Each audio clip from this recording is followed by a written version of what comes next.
Please join me in the spirit of this reading. This morning's reading comes from the book of Matthew, the Christian Testament, that is used for this week in the Christian liturgical year. But it is also, interestingly, very appropriate for these political times. The passage describes how, after Jesus was born in Bethlehem, the Magi visited. It wasn't Christmas Eve, as some people are led to think. It was 12 days later that the Magi arrived at the manger in Bethlehem. Their visit marks the time Christians celebrate as Epiphany. King Herod ruled over Judea at the time. He was a heartless ruler, selfish, ruthless, only interested in his own power. You could tell all that by reading his Twitter feed. It was Herod who had sent the Magi to visit the child. Herod wanted to know if the ancient prophecies were true, that a new king would be born in Bethlehem. And so he told the Magi that if it was so, he would then go and worship the child himself. But the Magi had figured out that Herod cared nothing of the goodness promised by the child's birth. He was only interested in preserving his own power. So they warned the family, and the family, instead of going back on the path from which they'd come, found their way home by another way.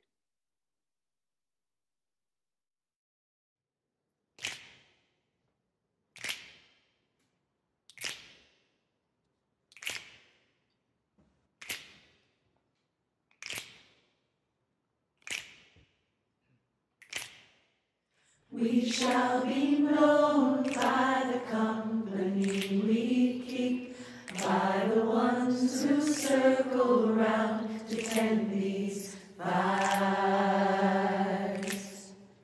We shall be known by the ones who sow and reap the seeds of change alive from deep within the earth. It is time.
We shall be known by the company we keep. And this week, we as a people and as a nation have been keeping company with a pretty dubious cast of characters. On Wednesday, a violent mob laid siege to our nation's capital. But of course, It was more than just the nation's capital and more than just Wednesday. The siege occurred on capitals in almost all 50 states, and it wasn't just the buildings. It was a siege on the very principles and the process of democracy itself. And because it was coordinated, it was much more than a single day.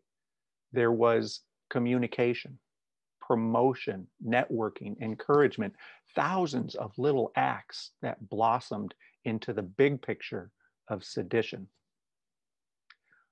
A great number of elected officials with enormous political motivation attempted to fan the fires of misinformation and chaos toward their own personal advantage.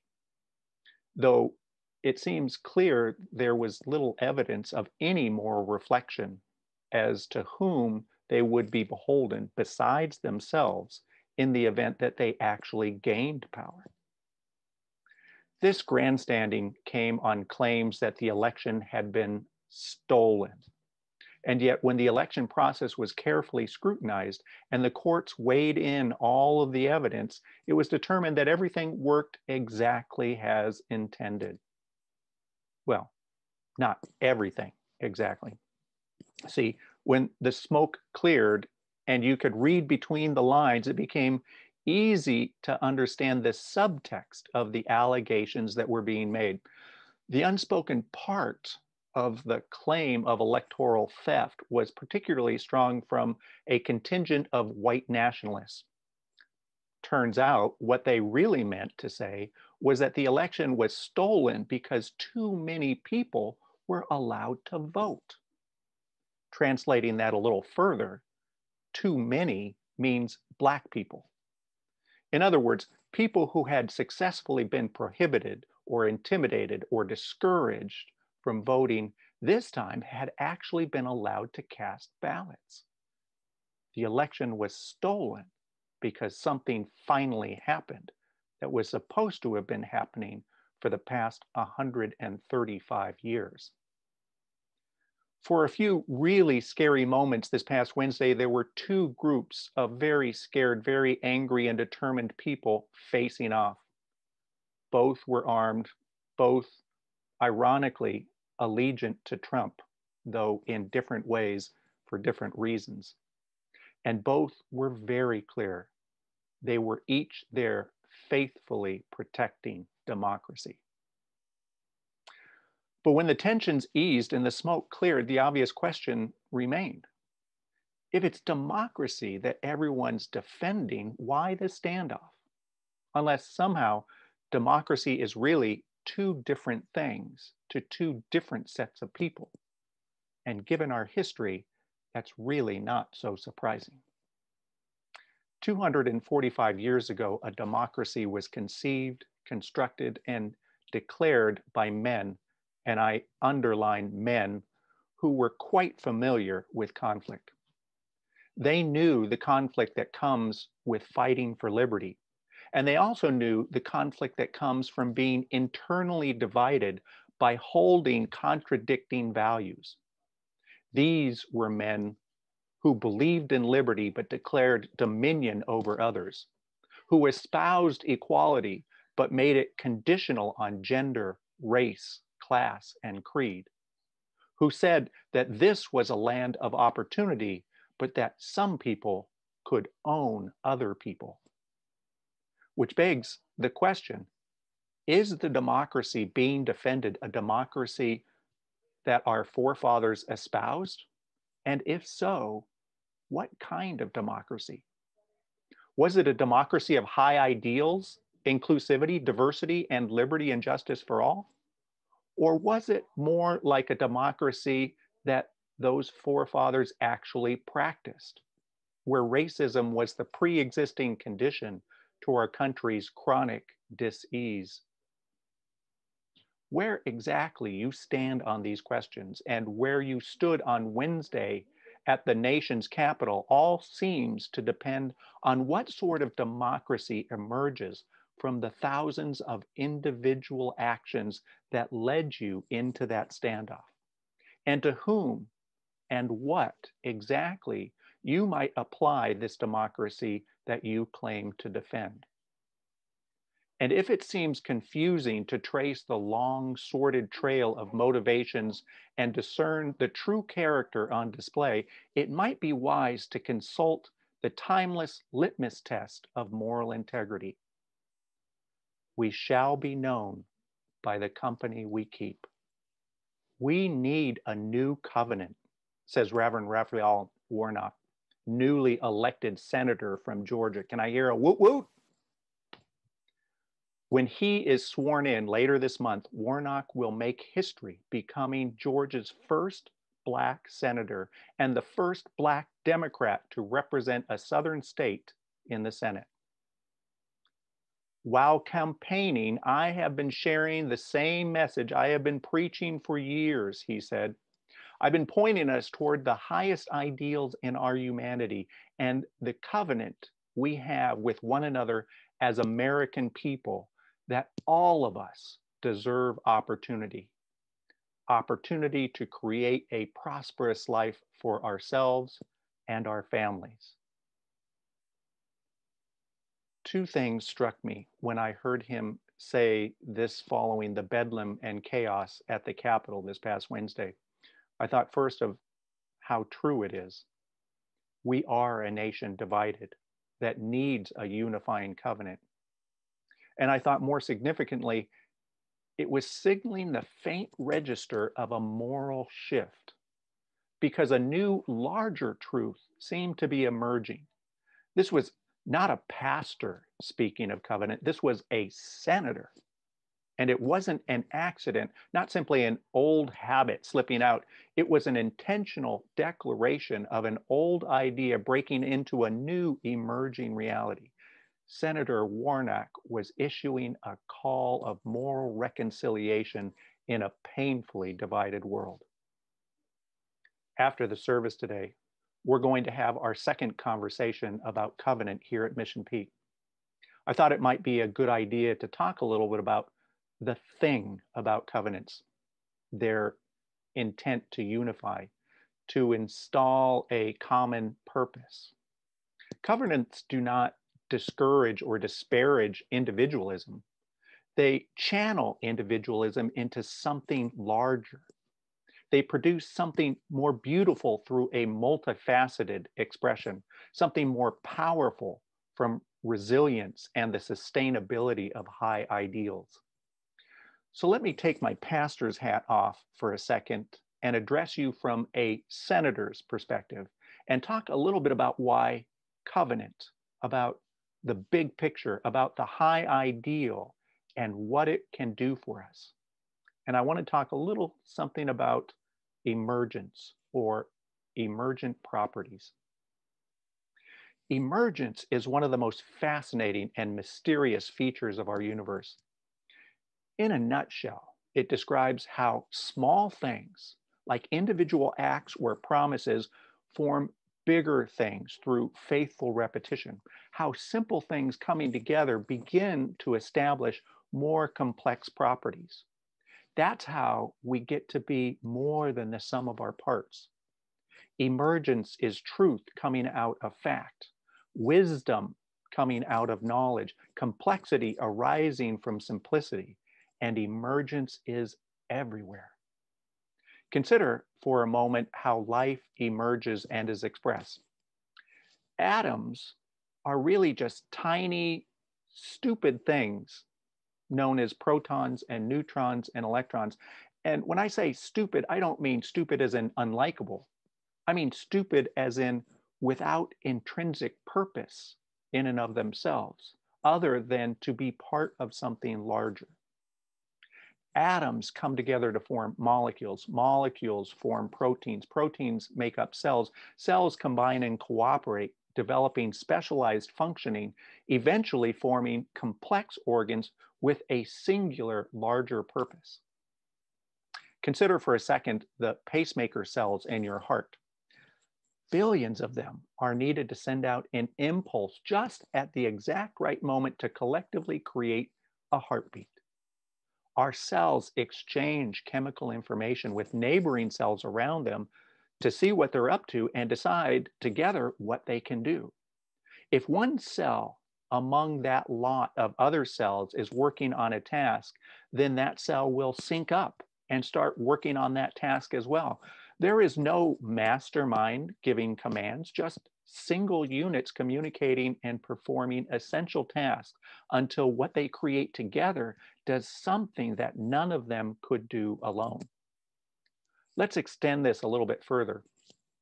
Your arms and legs and heart are incredibly complex systems, and they work cooperatively. They're made of trillions of individual stupid atoms who have no purpose on their own, and yet together they somehow figure out to work cooperatively in order to breathe and digest and listen to long, boring sermons that don't seem to have a point, and then smile politely at the pastor when he asks you if you liked it. These individual systems form family systems, and families form communities, and communities form tribes, and tribes form societies, and societies form nations, and nations write constitutions and then build a capital and invent racism and guns to intimidate other tribes, and seditiously storms the Capitol and tweets misinformation to get elected. Clearly, once you form a nation, it gets a little unwieldy. Actually, before you form a nation, it comes shortly after you become human. So how can we control all of this? How can we help it function in a more healthy way? To answer that, we need to ask, well, what is a nation? Is it its population, its institutions, its stock market, its flag, its sports teams? Is it the land that makes it, the geography that it occupies? No. All of these things are incredibly fluid. Populations change and are replaced. Institutions come and go. Money is made and spent. Borders have changed throughout history, and symbols are constantly reinvented. A nation, our nation, has no operating system other than its individual parts. Is what we share not real then? Of course it is real. Nations are all too real, and they can shape and shift and change realities for billions of individuals. They can wage wars, they can grow or decline, they can promote life or keep life from thriving, but only because every one of the millions of little humans interacting together make it up. They communicate. They sync up or juxtapose each other for balance and stability. All the complex structures that surround us emerge from us. Even if we don't intend to, we are constantly creating, constantly cooperating, creating chaos, love, hate, peace, war.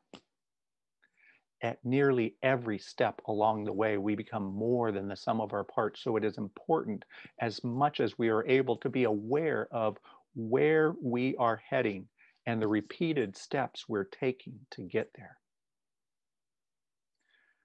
Back in 1989, Stephen Covey wrote the book, The 7 Habits of Highly Effective People. It went on to sell 25 million copies.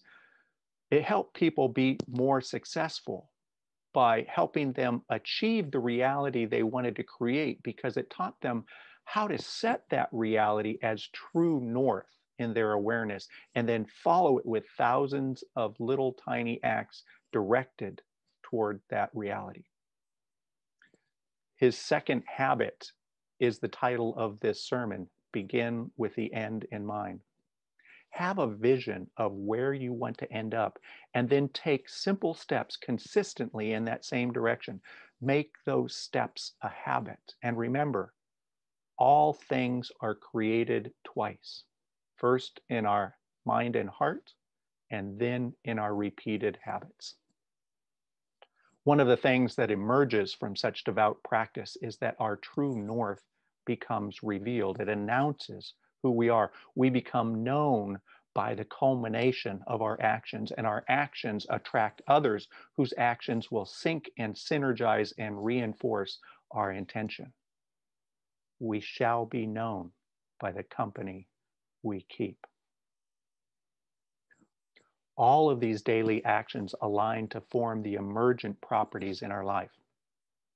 Take, for example, if it is trust that we want to have as an emergent property in our life, then all we need to do is simply perform little steps repeatedly, consistently toward trust, and surrounding ourselves with others who make us make worthwhile promises and keep them.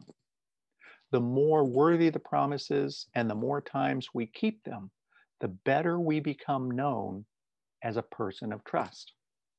The trust we want is never found from any one promise. It emanates from the constellation of all those promises made and kept until trust is written across the whole sky of our life. Now, I said all of that so I could say this. I think there is a stark difference between the two groups in our nation purporting to be defenders of democracy right now. And it's time for all of us to take a very close look at the consistent actions and the emergent properties that make up this nation's governance. In the standoff this week at the nation's capital, those carrying out their sworn duty of defending democracy, meaning those in the Secret Service, US Capitol Police, the deployed National Guard, those who fought against the insurrection, in my mind, represent the ideals of democracy. They are heroes. I would stand with them in a heartbeat and align myself to their higher purpose. They act in selfless service of others. Theirs is a democracy I can believe in.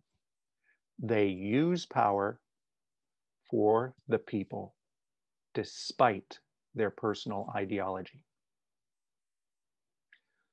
Those who answered the call for insurrection and traveled to the nation's capital or their state capitals, armed with instruments and an intentionality toward violence, I must reluctantly agree, also defend democracy. But theirs is a shadow side of democracy that emerged from the pre-existing conditions of racism built from countless acts of terrorism, oppression, dominance, and violence. They are the victims born addicted to domination, in need of healing and accountability. They use their personal ideology for power despite the people. But by far the most alarming participants in this standoff are the people who straddle between those two sides of democracy, those elected and appointed who shuffle back and forth between different interpretations of the ideals of democracy and the practice of democracy, and use those only that support their sense of personal gain. I'm talking about those people who sycophantically support misinformation when it benefits them and induce whiplash by condemning it when it doesn't support them. Their obvious confusion is more aptly labeled corruption. They are the lowest of the low, for they take the very principles that hold our nation's dreams in place and dangle them over an abyss. They use people for power despite ideology. We need a new covenant, Warnock reminds us. What has held us together is too muddled, too sullied, and too contradictory to bring about any sense of liberty and justice for all. So it's important for all of us to look very carefully at the emergent properties we want to be creating in our lives through our actions. I know it is tempting to begin forging this new covenant, this bedrock place that we yearn for, that calls us together by first casting out all of those people who actively and even violently oppose the covenant that we stand for. And especially casting out those who so carelessly and selfishly broke covenant with integrity itself. But I beg you to reconsider. to preserve what is precious to you by different means, to find home by another way. For though it is understandable to feel hurt and anger by the ignorance and selfishness of those who have attempted to undo our best intentions, who would we become if we made exclusion and shunning part of our practice? What kind of place would we create if we nurtured and cultivated people who supported such practices? We shall be known by the company we keep, by the ones who circle round to tend these fires. We shall be known by the ones who sow and reap the seeds of change alive from deep within the earth. It is time now. It is time now that we thrive. It is time we lead ourselves into the well. It is time now. And what a time to be alive. In this great turning, we shall learn to lead in love. In this great turning, we shall learn to lead in love to the glory of life. We shall be known by the company we keep, by the ones who circle round to tend these fires. We shall be known by the ones who sow and reap the seeds of change alive from deep within the earth. It is time now. It is time now that we thrive. It is time we lead ourselves into the well. It is time now, and what a time to be alive. In this great turning we shall learn to lead in love. In this great turning